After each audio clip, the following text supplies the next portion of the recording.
News 18 বাংলার দর্শকদেরকে জানাই যে এই মুহূর্তে মুখ্যমন্ত্রী তৃণমূল নেত্রী মমতা বন্দ্যোপাধ্যায়, তৃণমূলের সর্বভারতীয় সাধারণ সম্পাদক অভিষেক বন্দ্যোপাধ্যায় তারা ডোরিনা ক্রসিং এর মঞ্চে উপস্থিত। এরপরে কি বার্তা দেন তারা? শুধু কি বঞ্চনা, শুধু কি বাঙালি আবেগ, নাকি বঞ্চনা?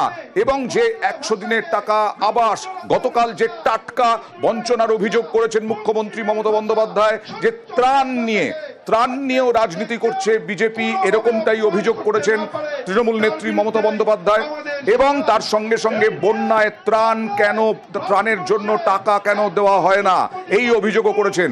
সোমরাজের সঙ্গে কথা বলবো। সোমরাজ, 21শে জুলাইয়ের আগে একেবারে কড়া আক্রমণের সুর, কারণ 26শে আর কয়েক মাস পরেই বিধানসভা নির্বাচন। সেক্ষেত্রে একেবারে 21শে জুলাইয়ের সুর বেঁধে দেবেন আজকেই মুখ্যমন্ত্রী মমতা বন্দ্যোপাধ্যায়, তৃণমূল নেত্রী মমতা বন্দ্যোপাধ্যায়। ওকে, এবার মমতা বন্দ্যোপাধ্যায় বক্তব্য রাখছেন। বসুন, আপনারা যারা বসতে পারবেন না তারা একটু অপেক্ষা করুন, বেশিক্ষণ সময় আমি নেব না। আপনারা প্রচন্ড বর্ষায় খুব ভিজেছেন এবং প্রচন্ড বর্ষায় শ্রাবণের ধারায় আপনারা ভিজতে ভিজতে এখানে এসছেন। আষাঢ় শ্রাবণের বর্ষা, ভাদ্রের পচা বর্ষা আমাদের সকলকেই ভেজায়, কিন্তু এগুলো প্রকৃতির দান। আজকে অনেক মানুষ বন্যায় আক্রান্ত, তার কারণ বিবিসির জলে, মাইথনের জলে, পঞ্চায়েতের জলে প্রায় 27,000 লক্ষ কিউবিক মিটার জল ছেড়েছে এবারে। তার মধ্যে বীরভূম বলুন, মেদিনীপুর পশ্চিম বলুন, ঝাড়গ্রাম বলুন, বর্ধমানের কিছুটা বলুন, হুগলি বলুন, হাওড়া বলুন, নদিয়ার কিছুটা বলুন, উত্তর 24 পরগনা, দক্ষিণ 24 পরগনা সহ উত্তরবঙ্গ সহ সারা বাংলায় আজকে বর্ষায় শ্রাবণের ধারার যে প্লাবন, সেই প্লাবনে অনেকে প্লাবিত হয়েছে। তাদের জন্য গতকাল আমি মিটিং করেছি এবং যা যা করার আমরা করব, আপনারাও সকলে তাদের সাথে থাকবেন। আগামী 21শে জুলাই আমাদের বড় প্রোগ্রাম আছে, তাই আজকেই আমি সব বলবো না, আপনাদের সবাইকেই আসতে হবে। সবারই করি আহ্বান, এসো উৎসুক চিত্ত, এসো আনন্দিত প্রাণ। 21শে জুলাইয়ের আমন্ত্রণ সবাইকে আমি এই মঞ্চে দাঁড়িয়ে করে গেলাম। অনেক মানুষ রাজনীতির ঊর্ধ্বে থেকেও আসেন, ওই দিনটাকে শহীদের তর্পণ করেন। সেদিনের কথা সেদিনে বলবো। আজকে আমার সাথে ববি, অরূপ, অভিষেক, মালা, দেবা থেকে শুরু করে, সুজিত থেকে শুরু করে, কাশেম থেকে শুরু করে, দোলা থেকে শুরু করে, বৌদ্ধ ভিক্ষু থেকে শুরু করে, আমাদের ঋত থেকে শুরু করে, শশী, উদয়ন, চন্দ্রিমা, নয়না থেকে শুরু করে, সায়ু থেকে শুরু করে অনেকে আছেন, সব কাউন্সিলররা আছেন, অনেক এমএলএরা আছেন, অনেক ব্লক সভাপতিরা আছেন, ফন্টাল অর্গানাইজেশনও আছেন। আজকে 2 থেকে 4টে জেলায়ও একইভাবে মিছিল হবে। তারপরে 21শে জুলাই আমরা আমাদের দলে সমস্ত কর্মসূচি ঘোষণা করব। আজকে কেন আমাদের এই প্রতিবাদ? বর্ষায় ভিজে 1 হাঁটু জলে, কলকাতায় জল কম জমে 1-2 ওয়ার্ড ছাড়া, আগে সারা কলকাতায় একটু বৃষ্টি হলেই পুরো জল জমে যেত। এখন 99% কভার করা হয়েছে, যেটুকু বাকি আছে 2026-এর ডিসেম্বরের মধ্যে টোটালটাই কমপ্লিট করে দেওয়া হবে। আমি আপনাদের বলি, এই বর্ষার মধ্যে প্রচন্ড ভিজে যারা এসছেন, আমি নিজেও, আমরা সবাই আপনাদের সাথে ভিজেছি। আমার সাথে অভিষেক, ববি, সুজিত থেকে শুরু করে, চন্দ্রিমা, শশী, নয়না থেকে শুরু করে সবাই ভিজেছে। প্রশাসনের লোকেরাও ভিজেছে, মিডিয়াও ভিজেছে। আমি তাদের সকলকে বলবো, বাড়ি গিয়ে গরম জলে স্নান করে নেবেন আর একটা অ্যান্টি অ্যালার্জিক খেয়ে নেবেন। তার কারণ আমরা রৌদ্রে পুড়ি, আমরা বর্ষায় ভিজি, এটাও প্রকৃতি মায়ের অবদান।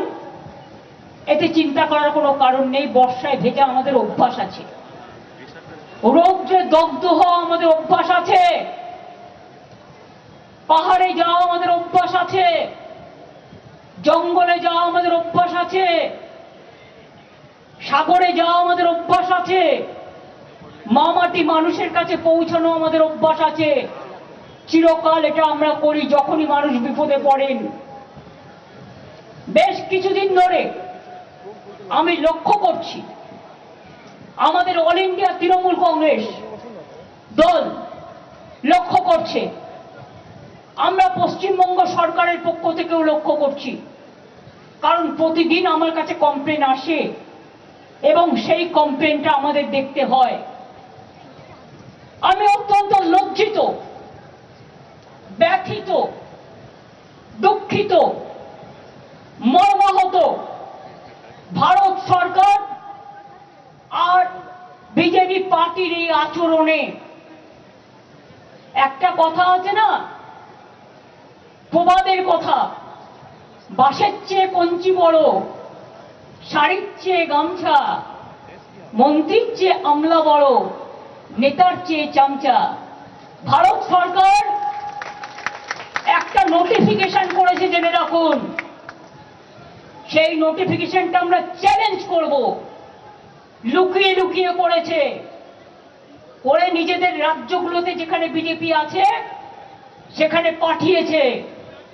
তাতে পরিষ্কার বলা হয়েছে, যাকেই সন্দেহ হবে বাংলা ভাষায় কথা বলে অ্যারেস্ট করবে, ডিটেনশন ক্যাম্পে, মানে হোল্ডিং এরিয়া, ডিটেনশন ক্যাম্প যাকে বলা হয়, সেখানে রেখে দেবে। এবং কেউ আত্মীয়র বাড়িতে বেড়াতে গেল, শুনুন আমি একটা কথা বলি, অন্য ভাষাভাষীদেরও আমি সম্মান করি। हम इज्जत करते हैं हर तरह और भाषा भाषी को हम सम्मान करते हैं, चाहे हिंदू हो, चाहे मुस्लिम हो, चाहे सिख हो, चाहे ईसाई हो, चाहे बिहार हो, चाहे यूपी हो, चाहे राजस्थान हो, चाहे मध्य प्रदेश हो, चाहे पंजाब हो, चाहे दिल्ली हो, चाहे आसाम हो, चाहे उड़ीसा हो, चाहे नॉर्थ ईस्टर्न हो, हर भाषा को हम सम्मान करते हैं। हर इंसान जो इंडिया का नागरिक है हम उसको सम्मान करते हैं, लेकिन इसको मतलब नहीं होता है कि बंगाली का ऊपर आप अत्याचार करें, ये हम नहीं छोड़ेंगे। हम जो हमारा इधर में नॉन बंगाली है उसका ऊपर अत्याचार करने जैसा हम नहीं देंगे, वैसा बंगाली का ऊपर भी अत्याचार हम नहीं करने देंगे। आप लोग क्या सोचा है दिल्ली वालों कि आप देश का जिम्मेवारी ले लिया, जिसको मर्जी आप रुक देता है, जिसको मर्जी जेल भेजता है, जिसको मर्जी आप बांग्ला भाषा कहने से बांग्लादेशी रोहिंग्या बोल देता है। बांग्लादेश तो अलग से राज है, रोहिंग्या तो म्यांमार में रहते हैं। हमारा इधर में क्या है, जो वेस्ट बंगाल का नागरिक है उसका पास आईडी कार्ड है, उसका पास आधार कार्ड है, उसका पास पैन कार्ड है। वो अगर बाहर में काम करते हैं वो ऐसे ऐसे नहीं किया है, उसका स्किल है, स्किल আছে তাই তাদের ডেকে নিয়ে যাওয়া হয়েছে। কেউ সোনার কাজ করে, কেউ কনস্ট্রাকশনের কাজ করে, কেউ ব্রিজ তৈরি করে।